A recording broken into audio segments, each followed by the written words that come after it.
Hello, everyone. We're joined here today by Ethan Stifel Mocanu from Chile. Today is October 13th. It's the day that Hamas has called for a global genocide, a global jihad against Jews. Ethan, welcome. One, thank you for joining us. Hi, Nick. It's really sad that the circumstances of you having to join us to talk about the situation. You're not currently in Israel. You're in Chile, but you have a lot of connections to Israel. Before we even get into all of that, how are you feeling in this moment from the attacks on Saturday? Well, first of all, hi, and it's always nice to see you again. Well, at first, I could not believe what was happening. I felt really sick, desperate, hopeless, and alone. But then on this Thursday, I went to my synagogue for Shacharit, and my rabbi called me for the blessing before the Torah reading. And after the reading, he gave me this beautiful blessing for me, my family, my brother, who he made Aliyah 2 months ago, and praying for all the people in Israel. And I realized we're in this together. We're not alone, and if we stick together as a community, there's nothing that we can't achieve. You mentioned your brother. Yeah. You do have a brother who made Aliyah, which is he immigrated to Israel. Tell us a bit about your brother and tell us where he's at right now. Well, my brother's name is Nicolai. He's 39 years old. He moved to Israel looking for a new beginning. I was the one that encouraged him to do that. People don't know this, but you and we lived together in Israel. That's where we met. So I still think it was the best decision for him. But still, like nowadays, I see myself calling him every day in the morning, and every time that he doesn't answer, like it, or he I just lose it, I just lose it, and I just feel the worst. But at the same time, I know he's in the most safe place. He's well, actually, he's based in Ashdod, so he didn't have the best welcome that one could hope. But I know that the worst part, it's already happened, the kidnapping and feeling that you've been breached. Let's talk about that feeling of being breached. I think that a lot of people, a lot of Jews, a lot of pro-Israel supporters, we thought Israel was invincible. We could not have imagined this happening. And we're all reeling from the effects of it. How do you feel as a Jew, as a person who lived in Israel? You mentioned we lived there for 5 months together as roommates on a program. How do you feel? Because we felt invincible when we lived in Tel Aviv. We would be everywhere. There was no worry. There was no fear, even though there were attacks when we were there. But now that idea of an invincible Israel is gone. Yeah, I still think, Mm. I don't know. I still think it's one of the safest place for a Jew to be. What I've seen on the news and everything, I don't see the people in Israel being afraid of being in Israel. I remember we used to walk everywhere and not worrying about anything. And to feel that's that sense of what do you call it, like uncertainty and insecure. I think this is a game changer for everyone. I don't know how this happened. I don't know what happened, how they were able to bring a bulldozer over to the wall, tear it down. It's I really don't know what happened to the security in Israel. Yeah, it's that's the best way to put it. A game changer. Um, since the attack, but first, where were you when you first found out about the attack? Were you at home? Um, Yes, I was at home. I was at home, and I received. I think I was. Yeah, it was morning here. I was. I just woke up, and I received a message for WhatsApp. My friend, he told me, it's like, "Hey, what's going in Israel?" It's like, What do you mean?" And he sent me this link. And as soon as I saw what was going on, I just started calling my brother. He was in Ashdod, which is like 38 kilometers from Gaza, and I could not believe it. I could not believe it. I could not believe these paragliders going into this freedom party, start shooting. Uh, it was hectic. It was chaos. I kind of lost it at this moment. I called my parents, like, what do we do? Um, we need to get my brother out of there. Yeah. We talked to my brother, and he said he would not move. It was hard to understand the courage and the determination for him and the commitment. And it's hard for people to explain the commitment that we have with Israel when we don't live there. He just moved there 2 months ago. He made Aliyah. He started his program. He was going to Hebrew lessons. He was just getting started. But at the same time, he said, this is what I chose. I knew what was maybe going to happen. This is what used to terrify me, and I didn't tell you before I leave, but this is it. And I know that this is not like nothing we've seen before. You know, it's sad to say that we were used to this conflict and the missiles and everything, but this, I don't know how to put it in nice words. Yeah. Nico is in an absorption center then. Yes, he's in Mercas, Okay. and yeah, well, the whole program got on hold, and all the all the program, all the people that were staying at the Mercas, they left up north, but he decided to stay in Ashdod. Oh, okay. So he made that conscious choice to stay there. Yes. I mean, love to Nico, love to his courage. Yeah. Ethan, I don't think either of us, if we had been on a Massa program, and let's say it was close to Ashdod, I think both of us we would have left. We would have gone to the north or gone home. I don't Well, know. the I think, last time we were there, you and I, we left one day before the conflict, yeah, 2014. 2014. Yeah.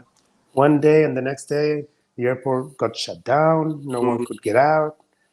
And I don't know if we were lucky or not, but I don't know. Sometimes I like, and now I see the commitment of my brother, and I say, wow, that might be the right way. Yeah. To be Jewish is to stand in the face of a lot of adversity. And I do want to talk a bit about the silence of non Jewish friends in this moment. How does it make you feel? How are you interpreting the silence? How am I coping with it? Yeah, how are you coping? It hurts. Yeah. It hurts. But at the same time, I think I stopped caring. Hmm. I just hope they realize what they're doing by keeping Yeah. silence. But at the same time, I have so many friends which I haven't spoken in years, you included, and they spend so much love and so much time, and they send support from me from all over the world, just by asking, like, "How are you doing? Do you have any family in Israel right now?" And it's beautiful to see that.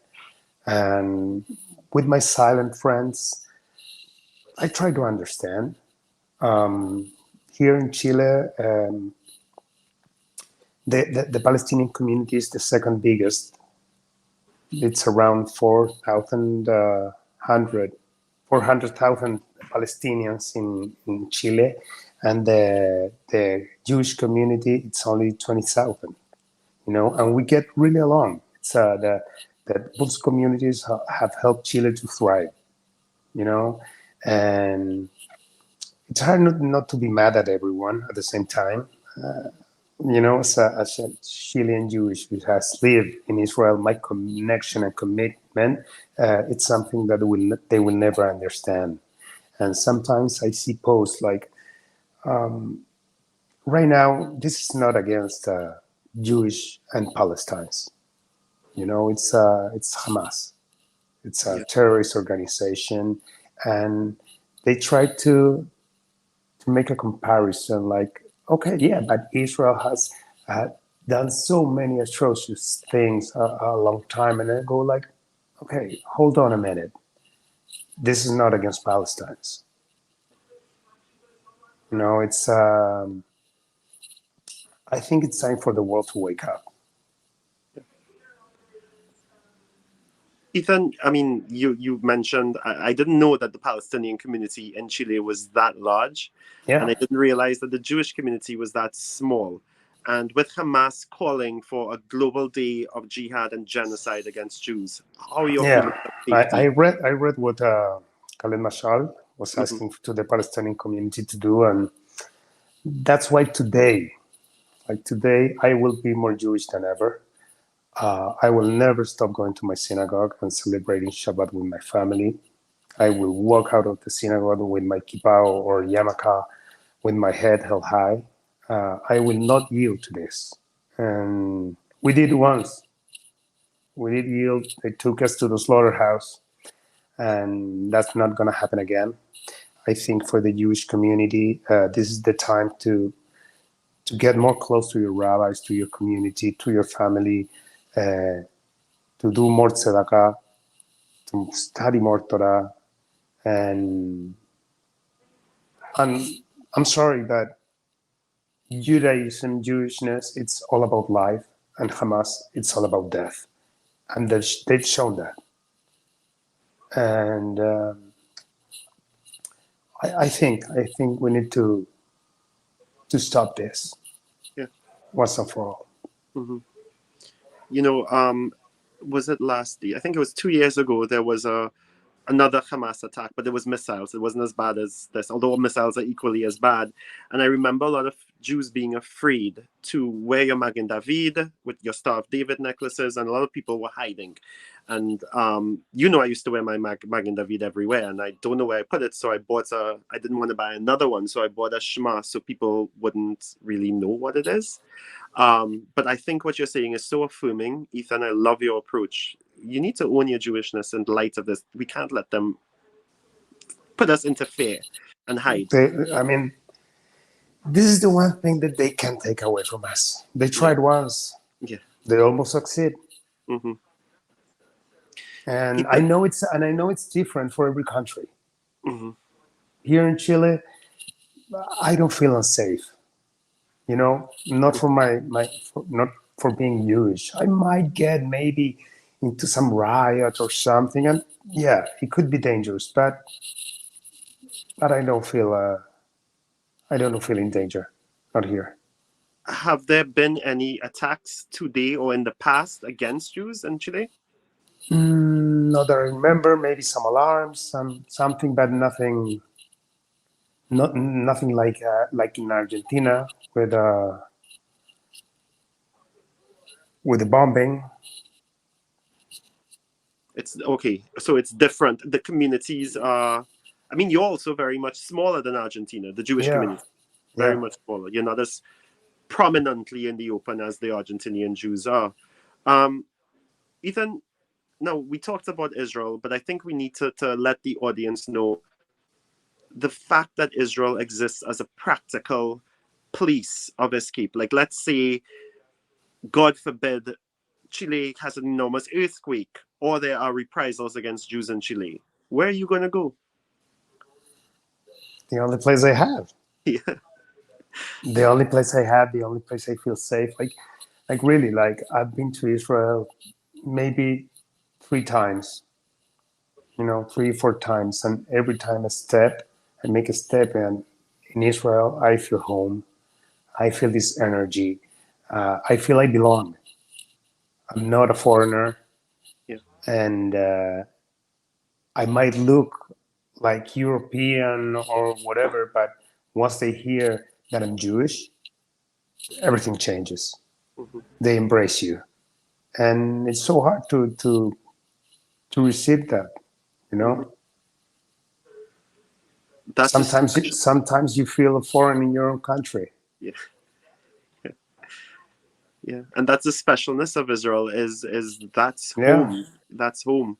that's and also and you see all these people, all these people from Israel that they were traveling here in South America and Europe, and you see them like smiling, getting on a plane, going back to Israel, and fighting for home, Yeah, and it's moving. yeah. Right now, do you know how many Israelis? Rough estimates are in Chile. Like, yeah, I'm sure you have a big population of Israelis. I saw today that there was a flight leaving today from South America, and there were 250 Israeli Okay, going back to Israel. Israel. Yeah, a lot of Israelis are going to do what they could do. Um, Ethan, we have to think now. What happens after this war? What next? And I think one of the things that I'm seeing, one of the things I'm proudest of in Jewish spaces, is that we're not looking to retaliate or exact revenge upon Palestinians. We know that this war is to get our people home. We know that this war is to dismantle Hamas. You personally did say just now, this is not against Palestinians, this is against Hamas. But No, I mean, could you, Nick, yeah, this is like nothing we've seen before. This yeah, is not, and I hope this is this is not a retaliation for animal behavior. yeah, You know, it's cleansing of the evil. You know, I think. I mean, don't kid yourself. I still think the condition of the world is still barbaric. We need to recognize evil when we see it, and yeah. we need to act on it. Hmm. Now, like, really, what more proof do we need? Hmm. This is not Israel against Gaza. It's a worldwide problem, and we cannot deny it. Really, what do we need for the world to wake up?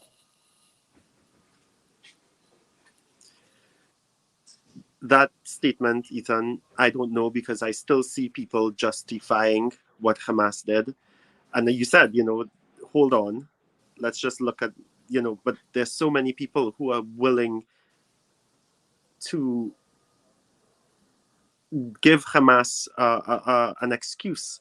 And is it that people just love dead Jews? Is that what it is? I don't Uh, know. I just hope for them to realize time, and I just hope like nothing like this happens to anyone. yeah,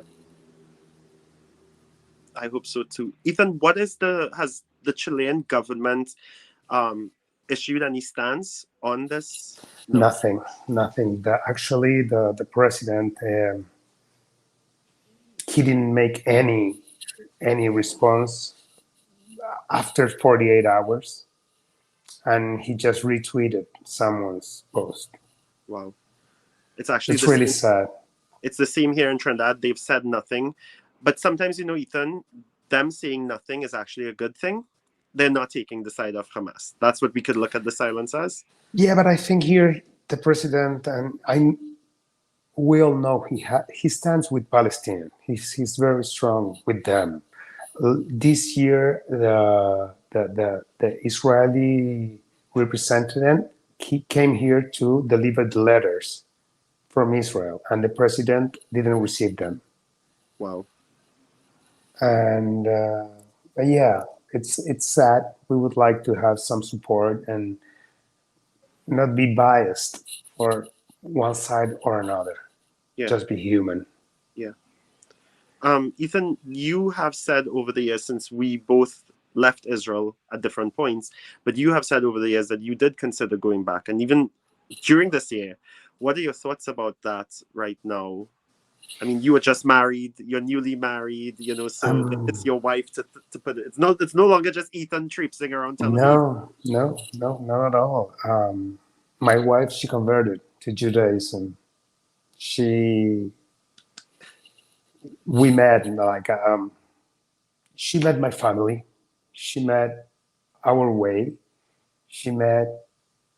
She realized that she told me this, like, if I can get my son to be there in my house every Friday for the rest of his life, I mean, what you guys have, I've never seen it. Mhm. And she told me before this attack, she told me, like, I would do Aliyah. She supports me. I support her. Yes. I think this will change everything, though. But we cannot let them win. Mhm. We still have to go to Israel, make Aliyah, go back to our land.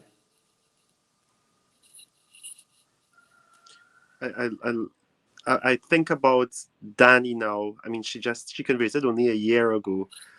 Yeah, How is she internalizing what's happening? it's been hard for her, mostly because of my brother. Hmm.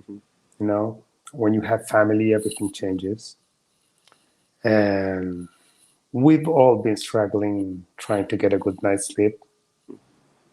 I wake up in the night. Nicolai, right now, he's, I think, 6 hours ahead of me. So I try to wake up as early as I can. And but at the same time, it's all good. You know, I talked to him today, and he told me he was going to Shabbat to eat it, which is the land the person that rents the apartment, the owner, and it was 3 kilometers away from where he is. And I told him, like, how are you going there? It's like walking. He's definitely your brother. He's He's definitely definitely my brother, but that shows you that he still feels safe, yeah, yeah. and then that this whole situation will not make him uh, make a step back. Yeah. He will go forward with this, and that commitment makes me want to do it also. You know, I know that your heart is in Israel. I mean, your bike is all over Chile, and your snowboarding and all your extreme sports are all over Chile, and all over the rest of Latin America. Are you still doing the tours? yes, yes. Okay, No, so no, you're not the all tours, over. not the tours, not the tours. But I still do my all my sports and walking my dog and trying to get away from this in my head for at least 1 hour a day. Yeah. I think for everyone that might be listening, I think it's super important to leave your phone for at least 1 hour a day. Try to spend. It's really hard, but I try to spend at the least amount of time watching news because you don't know what's true or not. Hmm. What we know is what happened, and and sadly, we know what's going to happen. Hmm. You know, and I don't know. I don't know if there will be any peace ever. And Wow. it's sad to think about that. I mean, we could fill a room up to the ceiling with plans, proposals, roadmaps, everything. Mm. But I don't have the answer for this. But I guess it's a never-ending story. You know? What I do know, it's like now it's not about politics. It's about acting, and it's time that Israel needs to do what needs to be done. And I know I might be wrong by saying this, or people might take it the wrong way, but it's not against Palestinian. It's against any terrorist. I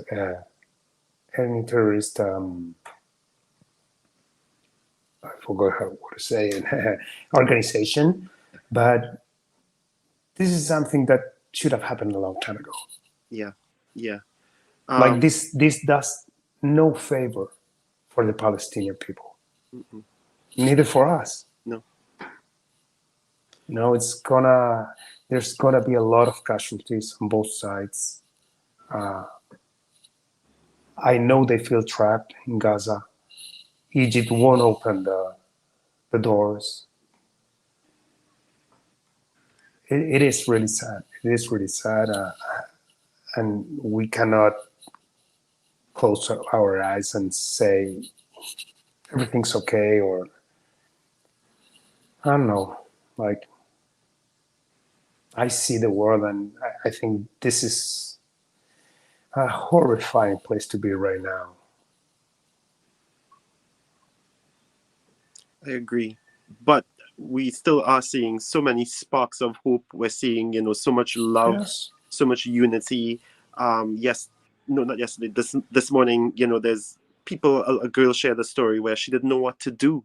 An Israeli girl, and she was afraid in Tel Aviv when it happened. She was like, "They're going to get to Tel Aviv," and she stayed in her apartment for 2 days. And then she was like, "What am I doing? Let me get out there." And she's been on the ground volunteering.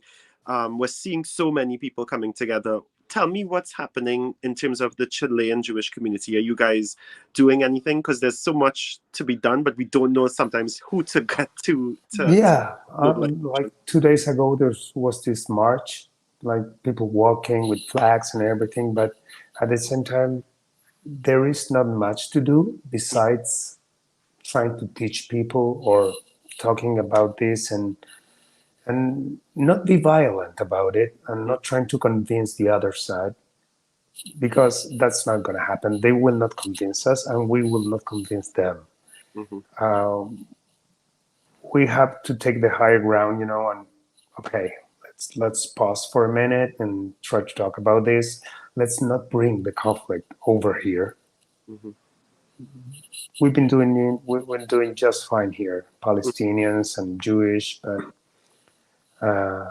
sometimes it's hard to mix the things, Mm-hmm. like ignorance. It's terrible. Yeah. Your parents are a bit older and they have a son in Israel. Could you tell us a bit about how they are dealing with Nico being there? Well, at first they were desperate. Um, we all love Israel, and we just have to hope for the best. You know, Mm-hmm. And I as you said, really and I really think, and my mom knows, and my dad knows, that he couldn't be safer right now. People getting dragged from their houses, and what happened. That was the worst part. For now, I mean, I know this is only escalating, so we'll see how it goes. He has friends there. He's not alone. He has us. Nowadays, with technology, I just can pick my phone and mm-hmm. look what we're doing. I'm in Chile. You're in Trinidad, Yeah. and but yeah, you just have to deal with it and try not to show your fear to him, your pain, everything, and just support him. And it's he makes decision by the hour. Mm-hmm. Ethan, I send a lot of love to Nico. Please tell him, not just me, our entire friend group, of course, sends I him know. love. Um, I thought about him as I was walking my dogs last night, and because I met him and he's such a tiny little guy as well. And so, like, I hate to tell you what I was thinking, but I imagined if he had been in the South, because he would probably go to a rave like that, right? And I mean, he's a DJ. He would have been there. yeah, Actually, he decided to move out from the Mercas because he found two jobs mm, in two different bars. He was working at the kitchen, and he was working as a DJ in both places. He was really happy, yeah, and now, sadly, that life is gonna be on pause for I don't know how long. For the people, I know that the people in Israel, I've seen videos that they already. I send you one that all the the Hayas, they were celebrating a bar mitzvah, Yeah. and there's a lot of hope. There's a lot Yeah. of joy Yeah. in this horrible moment, and it's going to be a long time until people start dancing again. Mm-hmm. But they Mm-hmm. will. They will. They They will. will dance. Yeah. It's so that's powerful what you said, because the people who died were dancing. You know, they've effectively stopped us from dancing right now. But you shared that video. People are celebrating a bar Yes, they mitzvah. are. There was a story of someone who got called up. I don't know if he got called up or if he volunteered for the army, but his wedding was supposed to be next week, and they brought it forward. They did it like 2 days ago. You know, there's a lot of simcha, a lot of joy, or at least us trying to make joy in this moment. You know, and I think that shows that demonstrates how we're going to move forward. You said so earlier, you know, let's keep doing charity, let's keep doing mitzvot, good deeds. Let's keep going forward with love. At least if we could have it amongst each other, because we need that love and support right now. And Ethan, I thank you so much for joining us today. You are an incredible human being. You have amazing perspectives, such an amazing outlook. You know, I appreciate you as a brother, as somebody I lived Mhm. with for 5 months. You always have a special place in my heart. Your brother does as well, your entire family, but specifically Nico, because he's there. He's in the middle of it right now.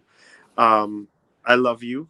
I I send love love you to too, your bro. family, and you know we will continue to talk. We'll continue to support each other, and I send love to your whole family in Chile. And remember, we are all about life, and this moment, the only thing they do is bring us together, That's so true. and we will show it to the world. Yeah, Ethan. You know, I wish we could have done this in Espanol, because I've forced you to speak in English for a very long time, I and I'll try my just share best. a funny story. When I lived with you, because it wasn't just you and me, we lived in an entire building full of people on our program, and you came home one day upset, and you said, "No más English, no más English." Oh yeah, I remember. Good times. I wish we could be all together Yeah, again there or anywhere. Bezrat Hashem, we will all be together very soon, celebrating life, dancing in Israel once again. We need to dance, Yeah, we had the and best. we can't stop dancing. That's No, as a Jewish people, we love dancing. yeah, we will continue to dance. Ethan, Yes. thank you again so much. Um, I didn't even look at the time. Are we over time, or are you in good in time? As I told you, I have a meeting right now. Okay, all right, I have to go for go, it. but I appreciate. please invite me again. I I love will. this. I will. I will. Thank you, Ethan. From all the people of Trinidad and Tobago who are listening to this, we appreciate you and we send you love. Okay, brother. Okay, see you. Shabbat shalom. See you. Shabbat shalom.